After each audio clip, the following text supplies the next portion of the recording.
What's going on, everybody? Welcome to another episode of Screen Time Continuum. I am Nick, and I am joined here, as always. What's going on, Mike? How you doing, man? Man, not a whole lot, and I'm doing well. Thank you for asking. How about yourself? Oh, not too bad, man. Thanks so much for asking. Thank you all for tuning in. We really appreciate it. Keelan is away, but he will be back very soon, and we look forward to that. But it's going to be me and Mike for this conversation, for this review tonight. We're going to be talking about The Kitchen that came out on Netflix, I believe. That's correct. And I will give you guys a little bit of information. It came out January 19th of this year. It released on Netflix, and the directors are Daniel Kaluuya, sorry, and Hallelujah. Hallelujah. There you go, Daniel Kaluuya, Kimbwe Tavares, and it's written by Daniel Kaluuya, Joe Murtaugh, and Amy Beatty, and it stars Kano, Jedediah Bannerman, and Hope Ikpoku Jr. Better Man, you than me. I had to jump over a lot of ones, that Right. one. But the synopsis for this film is: in a dystopian future London where all social housing has been eliminated, Izzy and Benji fight to navigate the world as residents of the Kitchen, a community that refuses to abandon their home. And actually, that synopsis gave me more information than what the movie did, to be honest. Right. That was more self-explanatory than some parts of the movie. But I won't bury the lead here. Everybody joining with us, we're going to be spoiling this. So if you haven't seen the movie and you want to keep it fresh until you watch it yourself, turn back now and come back to us and watch the video later. If you don't mind being spoiled, or if you've seen it already, join us for the conversation. We're going to be talking about it now. Mike, your first impressions of The Kitchen. What did you think? Enjoyable, but it didn't have it just didn't tell me enough about what I felt I needed. Like, what future is this? Like, how far into the future is this? Because the technology looks like a lot of stuff that we can really do right now. Right. And I guess we'll get into it, so I don't need to really get into the details of some of the stuff I was kind of curious about as far as his job. But there were a few things I was kind of not sure about because they don't really explain it. They kind of talk about it but gloss over, like what happens at his job and how that kind of works. Mm-hmm. I don't know why they drew out the relationship so much. Why it was like such a secret. It's like it's kind of obvious. Right. And then I wish they would have went in a little more details of the politics of the world, because I was kind of wondering, if do they pay rent in the kitchen? Because they kind of don't really go into that. And it seems like they're trying to force the people out, but why? Yes. Yeah. Where would Definitely. they go if they forced them out? That's a very good question. I don't know, and perhaps we'll never know. But you know what? Overall, I did enjoy it, though. To be fair, I did enjoy it. Yeah. No problem. Anything else for your first impression? Nah, that's it. That's a good enough for now. For sure. I agree with you. I think that this movie isn't terrible. I think what it lacks is a little bit of the world building, and maybe not even world building, because I feel like I got a good enough idea about what the world is like, but maybe more towards what you were saying in the lore building aspect. What are the politics of this? What's kind of going on? Right. A lot of things are left pretty vague, which can be a good stylistic choice, like in a storytelling device, to leave things sort of open ended if you wanted to. But I think it sort of hooks you with an idea and then pulls back that idea. So an example for me is that the stinger on Netflix is the scene where he's applying to that new apartment. Right. And it makes you feel like there's going to be a lot more dystopian sci-fi elements in the movie. And that's really only about a 30-second thing. Right. So you don't really get that. What you get more is like a sort of human story about the oppression of the government, I guess you could say, in like a dystopian era. I guess it's in 2024 or 2044, so not too far away. Yeah, that's when it happens. So Oh, I didn't even see what year was supposed to happen. yeah, yeah. I think I got that from like Netflix though. I don't Oh, think it tells you. I think it says it in the description. So okay, uh, because I was looking through the movie and I didn't recall ever seeing what year it was. right. Yeah, yeah. So I think it's 2044 in London.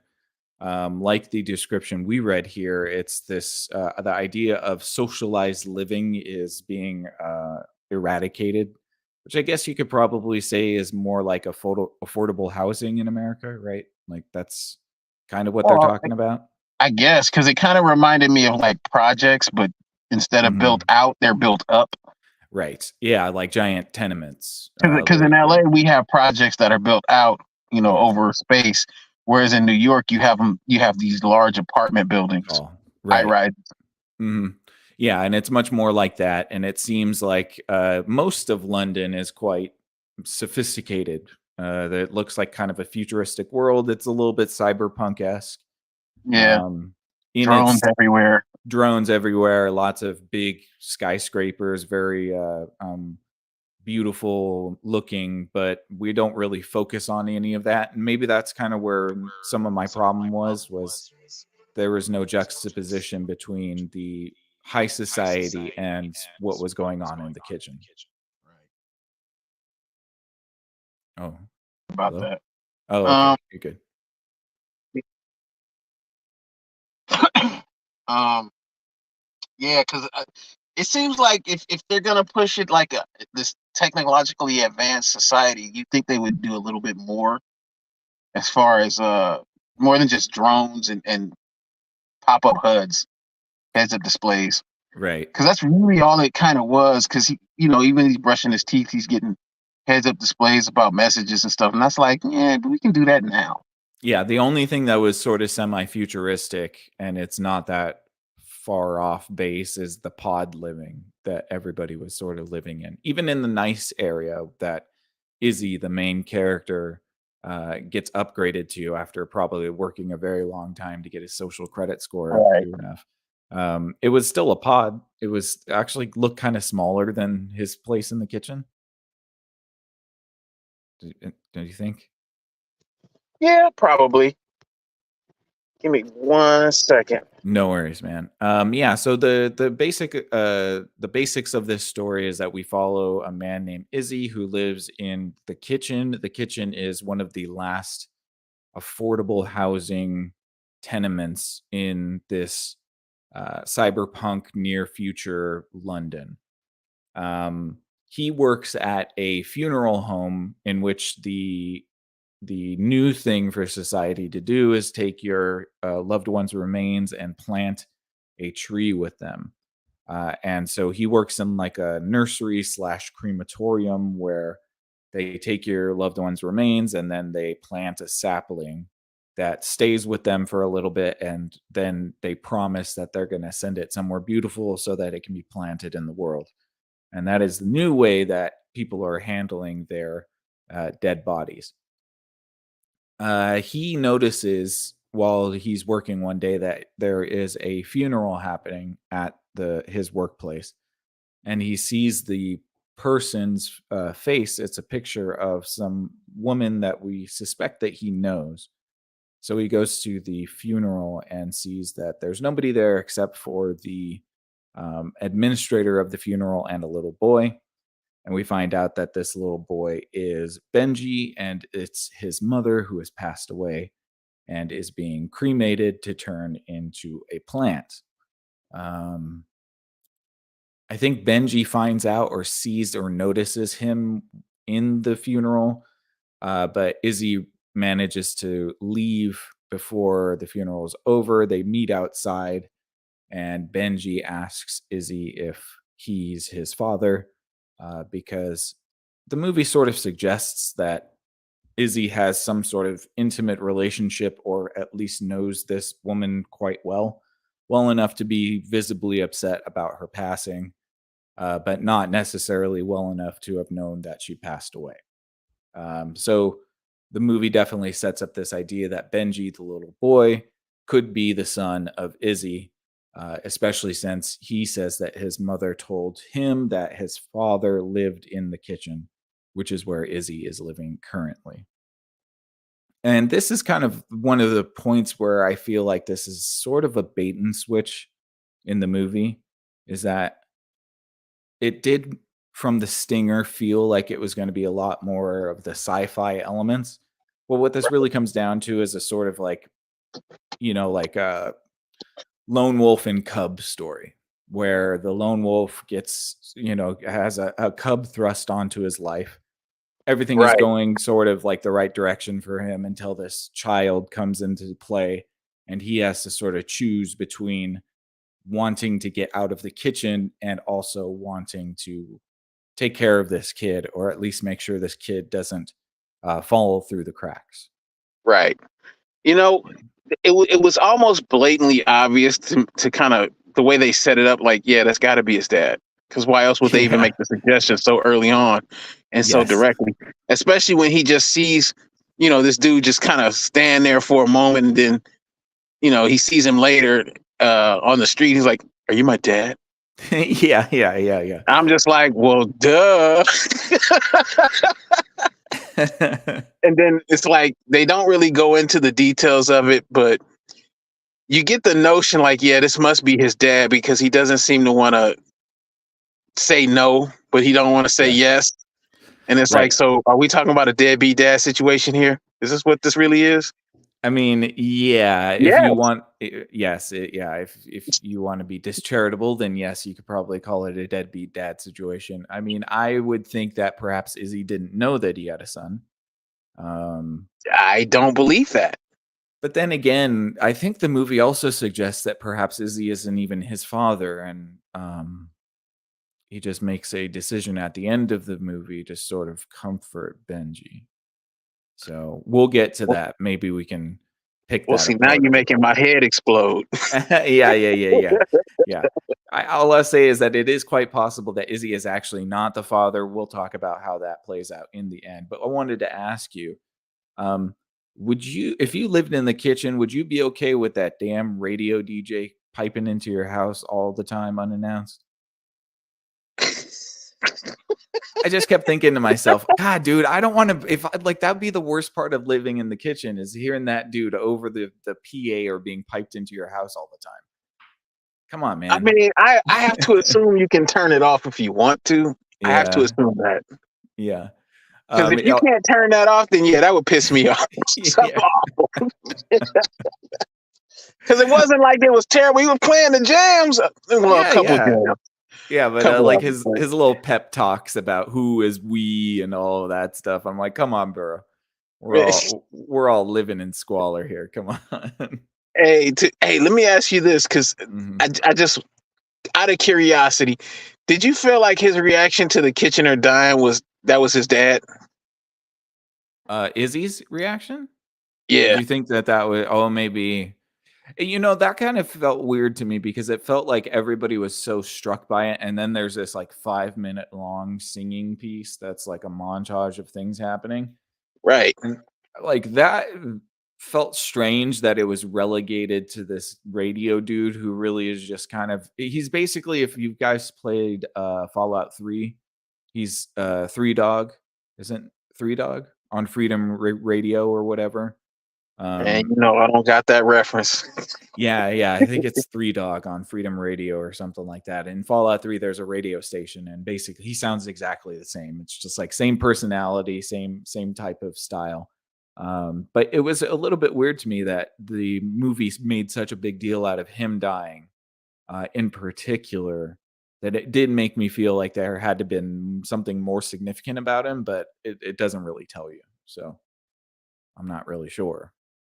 All I do know is that maybe they'll have some peace now. I wish I could even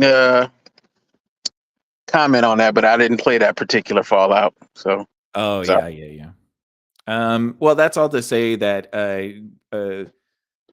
Benji decides that I think that he's going to be losing his house anyways because his mom, they live in the pod like everybody else apparently, and his mom is no longer around, so he's basically going to be homeless. he goes to the kitchen to sort of look for Izzy, but then he starts to make friends. Um, the friends are the tough kids, the ones that are sort of like the edgy teenagers, Right. living like the Lost Boys. Like they all have Right. motorbikes for some reason. I'm like, oh, you guys have motorbikes, but you can't afford to live somewhere else? Like, what's going on here?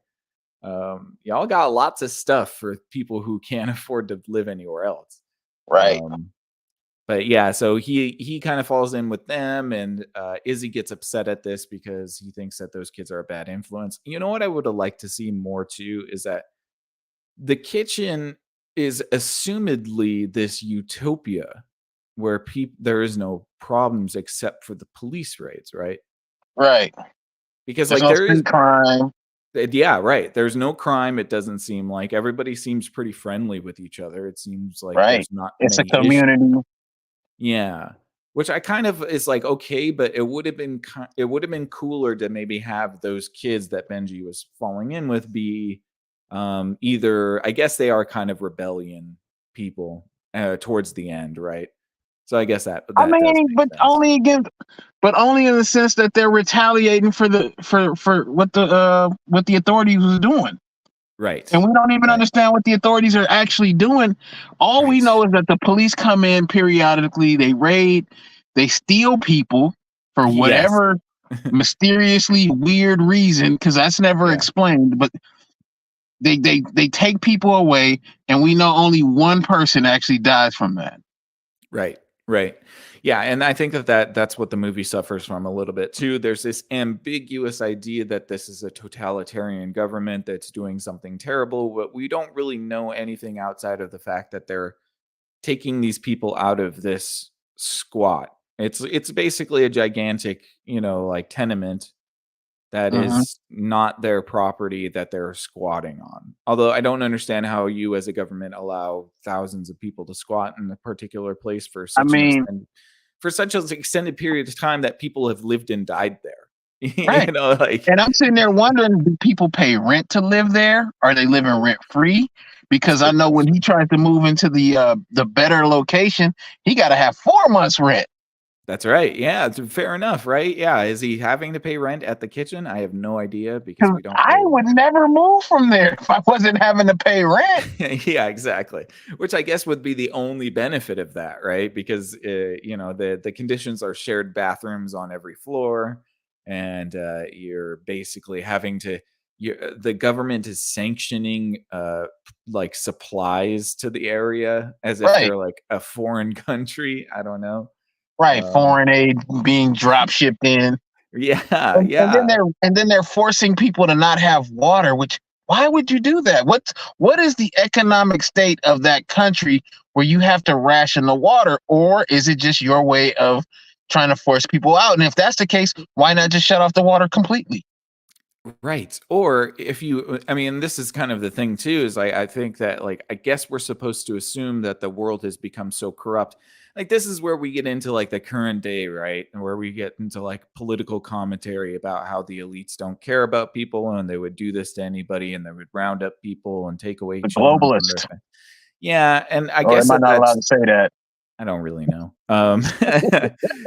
I guess that's a fair critique, but it's also in a movie, we need to know that the bad guys are the bad guys, and all we know is that they are so hell-bent on removing these thousands of people to do what with them, we don't know. But you're also nested in this London that has, I don't know, billion-dollar buildings everywhere, gigantic skyscrapers and really sophisticated buildings and architecture. So this isn't a poor country.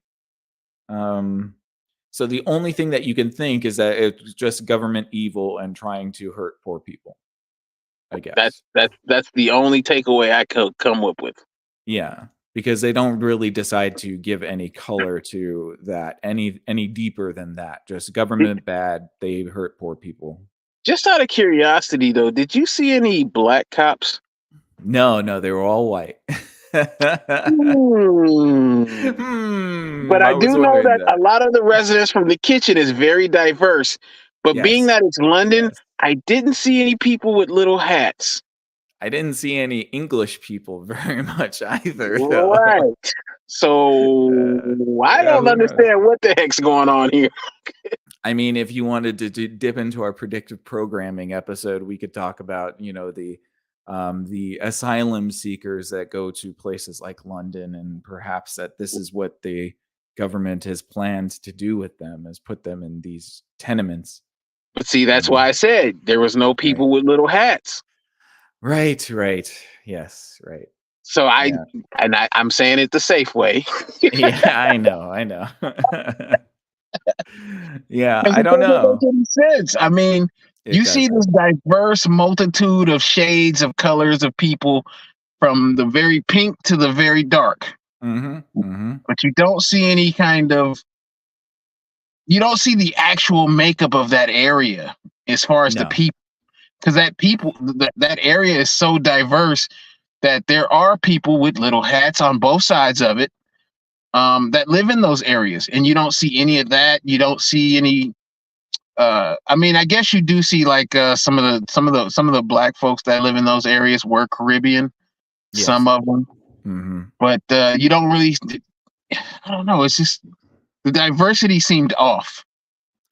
Yes, I do believe that the creator made it a point to have it a majority black cast. I think that Yeah, that was the decision there, yeah, which is fine. I mean, like like that makes sense for most of the story. Although I would think that there are probably other ways you could do that. Like, I don't really care that there was, no white people in it, but it was funny to see the little eyes beneath the cop face masks. I was like, oh, hmm. those are what I see. Well, no, there That's a was some. there's a white person there.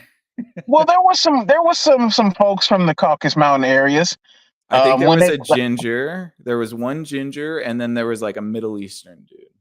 Well, there were some when they went to the upper class areas. They had Right. extras. They didn't have any speaking Yes. parts. When they were in Beverly Hills. Yeah, yeah, Yeah, yeah. they didn't Yeah. have any speaking parts, but you did see some other folks. But it was some other folks in the kitchen too.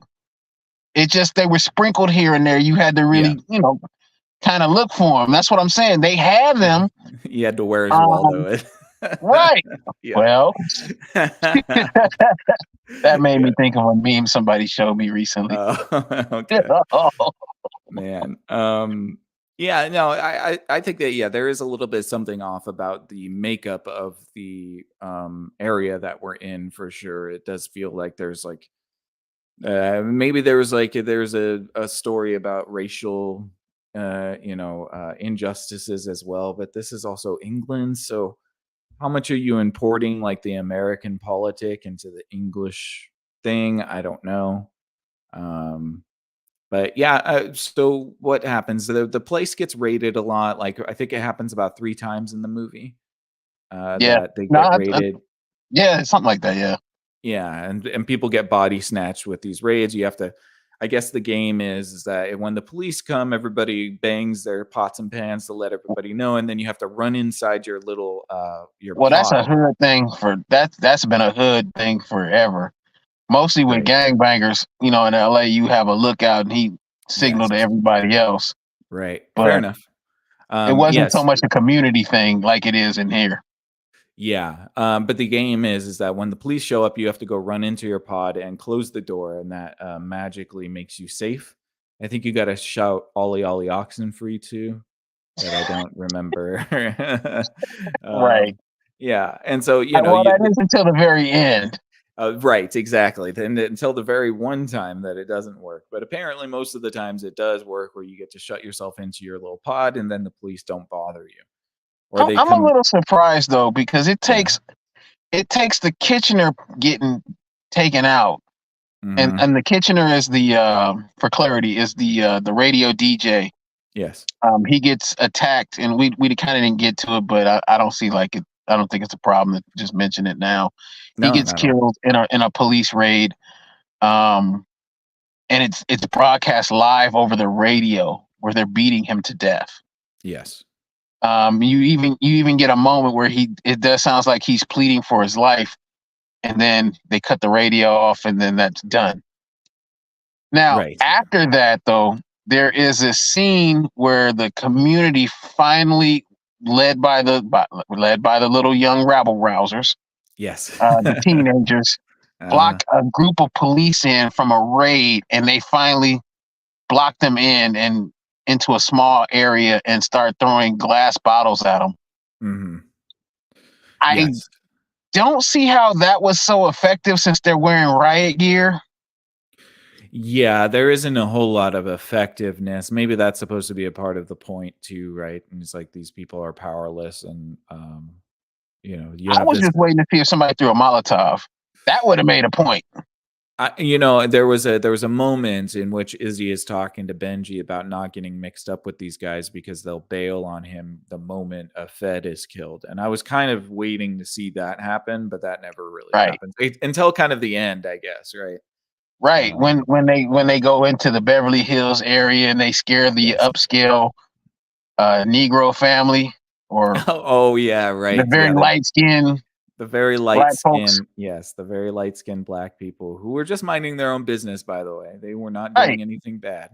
But yes, in order to get revenge on the death of Lord Kitchener, who's the radio DJ that the entire community loves, the young kids with Benji, because at this point, Izzy has decided that he's going to take the better apartment in the nicer building to get out of the kitchen, because that's what he's been wanting to do for years. And we kind of skipped over some of that. Sorry. Yeah, we did. That's okay. And so Benji is with the troublemaking kids, and they decide they need to take revenge on society by going into the richer neighborhoods and smashing things up. I don't even think they were stealing anything, were they? It didn't seem like they were stealing anything. It didn't look like it anyways. It looked like they were just smashing windows, and then they broke into that family's house and started smashing all their things in their home. I don't necessarily know how that's gonna all you did was terrify the family. Yeah, you victimized innocent people. I guess that's like, that could be a commentary about the vicious circle of violence, right? I guess. I guess, but it made more sense if they would have stuck to destroying the public areas, businesses and things like that. That cost the city. That makes sense, because it cost the city and the government, and they have to answer for it, just like, as a way of fighting against the system that's oppressing you. But when you attack the innocent people living in their homes, I don't really see what that does to help your cause, but it just makes you become them. Yeah, it definitely does. And I think Benji sort of sees that. That's why he, while they're home invading this family and breaking all of their things, Benji gets really freaked out. He didn't really want to be a part of it, but he's got nowhere to turn to. And smartly, he runs away.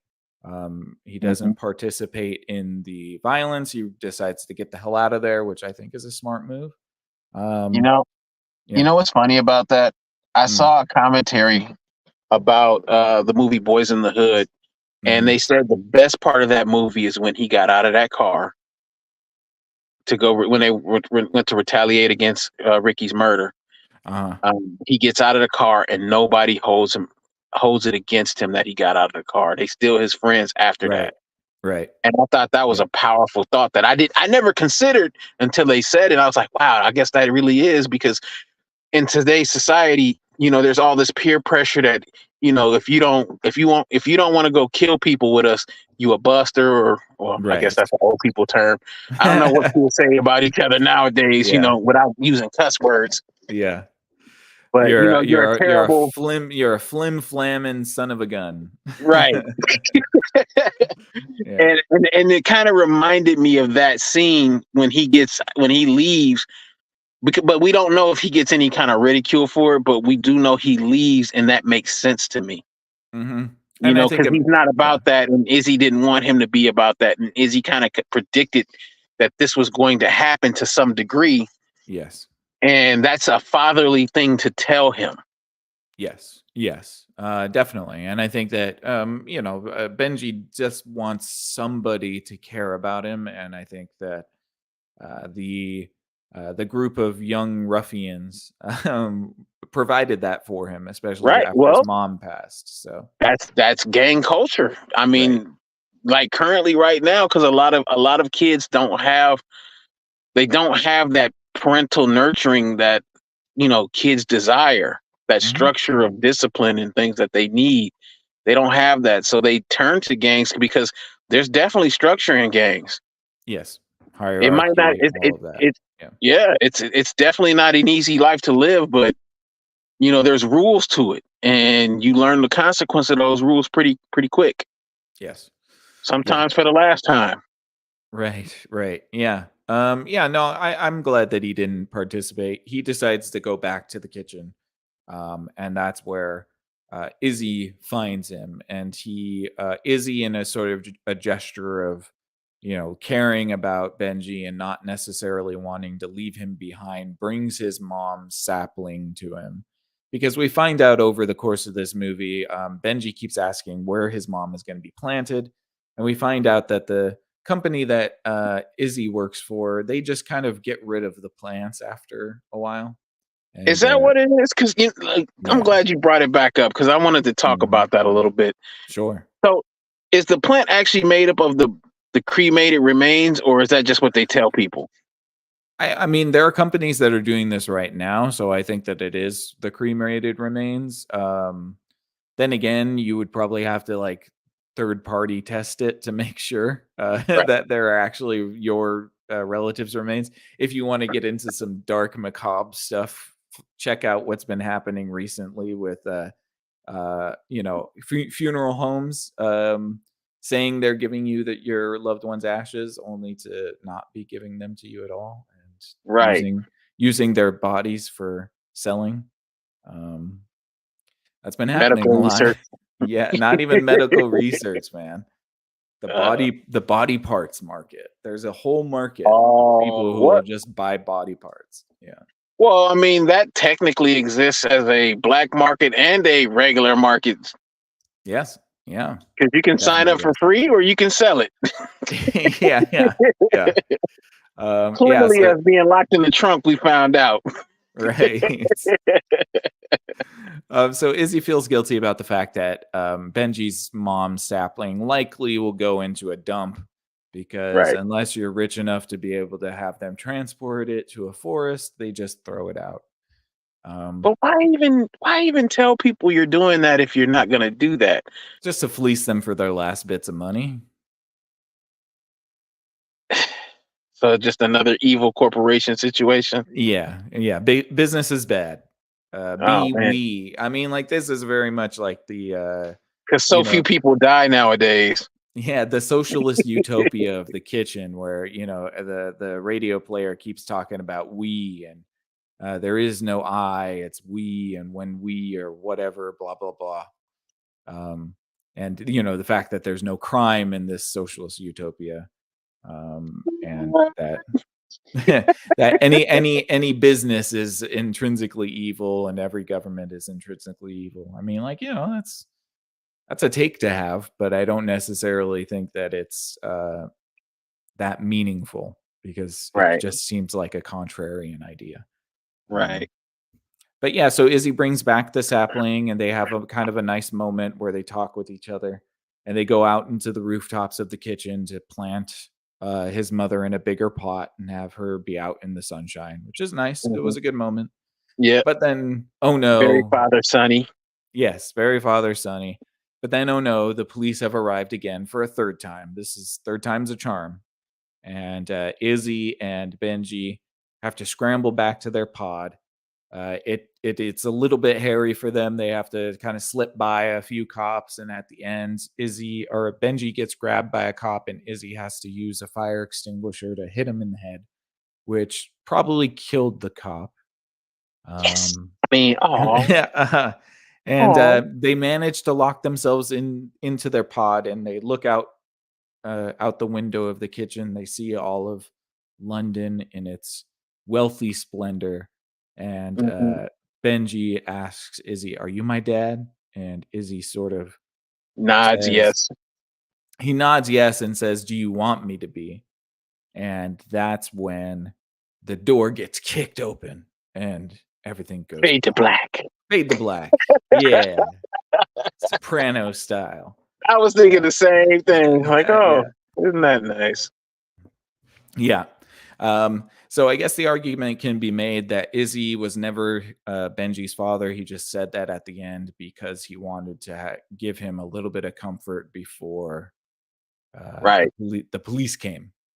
You know, and it was kind of weird that they would make all these they would allude to him being in a relationship of some kind with the guy's mother, Yeah. but never go into any details ever. Even after his buddy, what was his name, Jace, I think, that he Yes. works with, was like, oh, I know it was that particular lady.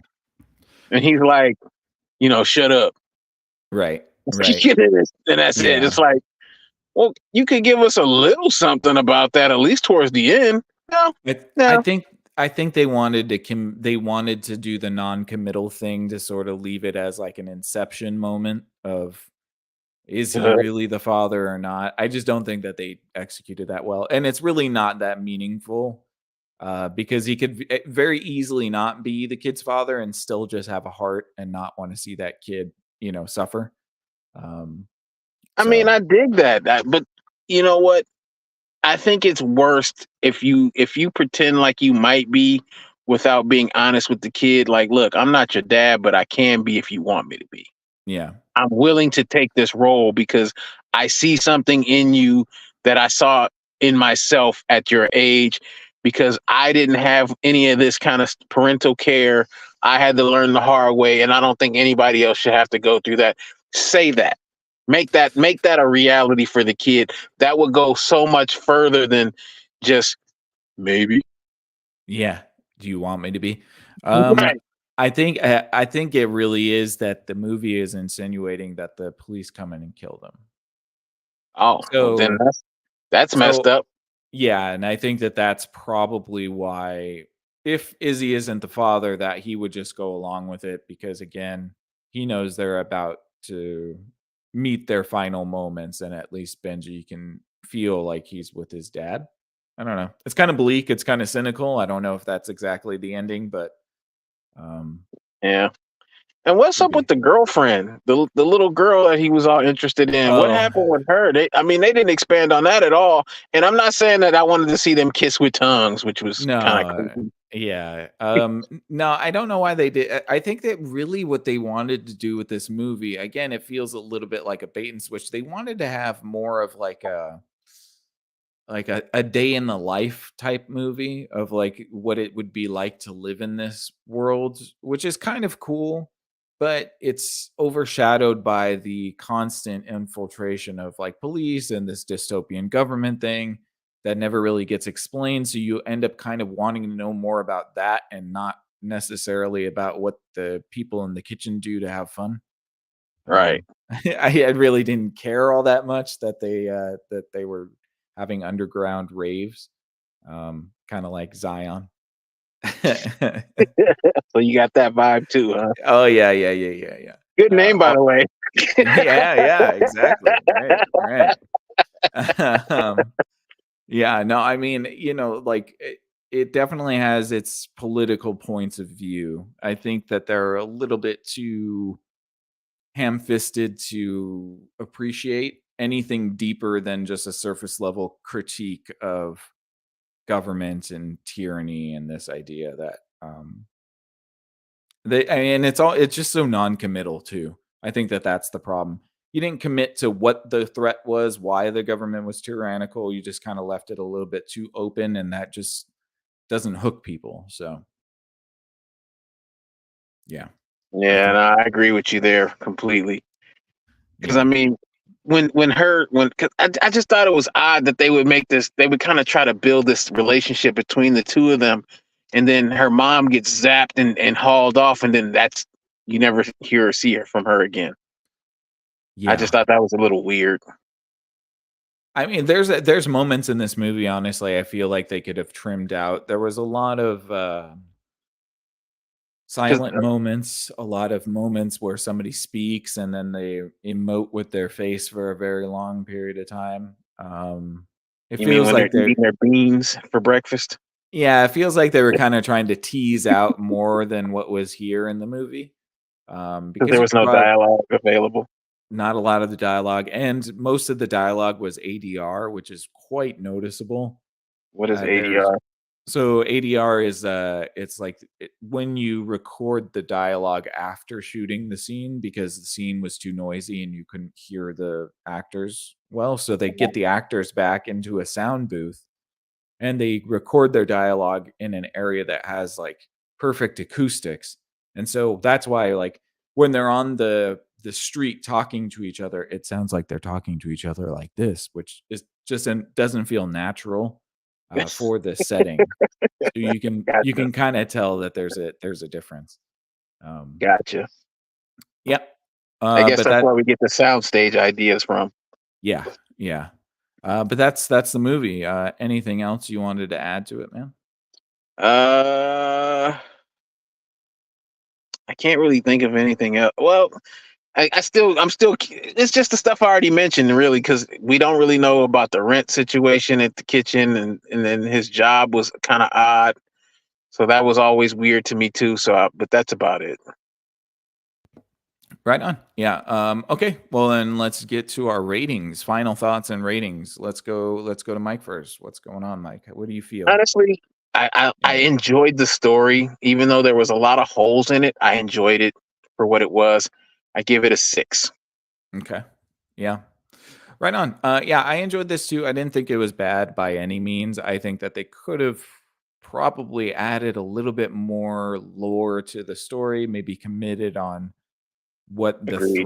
the threat was, and that would have been a little bit more. I think you could add more sci-fi elements to this too, because it does feel a little bit like a bait and switch where you're expecting to see this really weird dystopian world, but then it's more like a day in the life type of experience.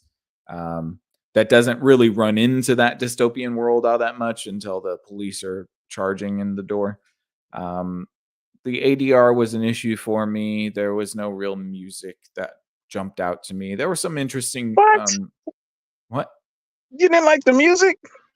I can't remember what the guy was playing, so I'm sure it was fine. I just don't think that there was anything memorable tied to it. I'm weird with music, so like I'll have to think about a scene and then the music comes to me. Okay, Um, because there was some so pretty good music in there. okay, I take your word for that. I'd retract my statement, and I'm going to go with what Mike says there. There were a couple cinematic shots that I thought were interesting and nice too. So there's something there. I just think that they could have tightened it up a little bit, made it a little bit more punchy, a little bit more unique, and I think I would have liked it more. So at this point, I'm giving this a 5. I don't think that it's bad. Um, Okay. but there are elements here that I could see if they just sort of tweaked them a little bit, you could have had a much better movie. So for that Right. reason, I'm gonna say that I enjoyed this. It was good, but it's a 5 for me. All right, fair enough. Yeah, which brings us to I think like a 5.5, which ain't bad. Correct. Um, yeah, good enough, man. Anything else for this? No, I think I'm good. All right. That sounds good. And we hope that you are good as well out there. Thanks so much for tuning in. A little bit of a short episode here, but that's okay. We will be back on Wednesday where Mike is going to choose something for us to watch. Yeah, And yeah. it'll be a fun time. So stay tuned. Wednesday night, 8:30 to 9 p.m. usually is when we go live. So come back and join us. Hit that thumbs up button, that subscription button would really help us out a lot. We're trying to build that audience out and can't do it without your help. So thank you so much. And we really appreciate it. For the Screen Time Continuum, I am Nick. And I'm Mike. Good night. Like and subscribe. Please.